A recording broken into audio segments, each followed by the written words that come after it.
يا ليل وقف ثواني يا ليل وقف ثواني لأجل العريس اليماني طوقه بالتهاني وهديك هدي ورايحة اليوم في عرس مرزقنا على الفرح غير مسبوق حتى النسايم لها ذوق والكون ذا اليوم طربان يشبهك بجمالك وحدك أمان لحالك في وقت ليلة وصالك كأنك على العرش سلطان جودك رجال الجود تزحف وفود وفود لأجل العريس الجيد أهدت قوافيها وشبانها والشيخ والطفل بمولود لأجلك أتت كل القبايل بما فيها ويغلى شمس وعز صاحب أيوة صاحب تراح أقسى الهمم والمتاعب ودوم الفرح يبقى مصاحب وتبعد عين كل الحواسب ومرزوق العريس الفي هناك وبيته صادقنا وهناك وما أحلى طلتك يوم شوفناك تبغاها كالعريس المجاهد وشارك الفرحة عمومك والأخوان وأهل السلاقة يزف التهاني مرزوق أنت اليوم حاكم وسلطان وأنت السلا وأنت الحلا والأماني يا ليت بقلب في جوف الإنسان لأعطيك أنا القلب داخل صاياني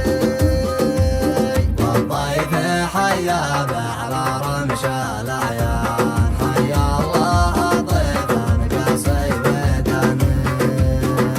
يا ليل وقف ثواني لأجل العريس اليماني طوقه بالتهاني وهديك هدي ورايحة اليوم في عرس مرزقنا على الفرح غير مسبوق حتى النسايم لها ذوق والكون ذا اليوم طربان يشبهك بجمالك وحدك أمان لحالك في وقت ليلة وصالك كأنك على العرش سلطان رجال الجود تزحف وفود وفود لأجل العريس الجيد أهدت قوافيها وشبانها والشيخ والطفل بمولود لأجلك أتت كل القبايل بما فيها ويغلى شمس وعز صاحب أيوة صاحب تراح أقسى الهمم والمتاعب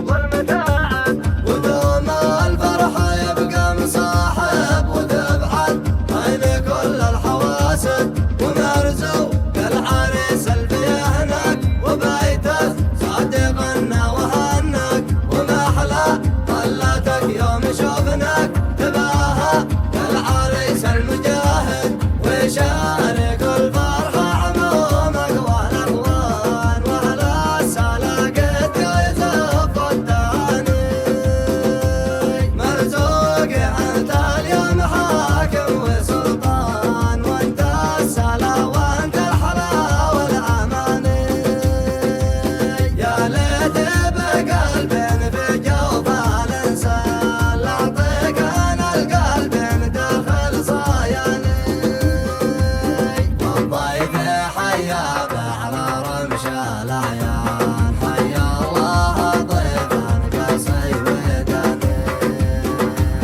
حيا الله ضيفا قاسي وداني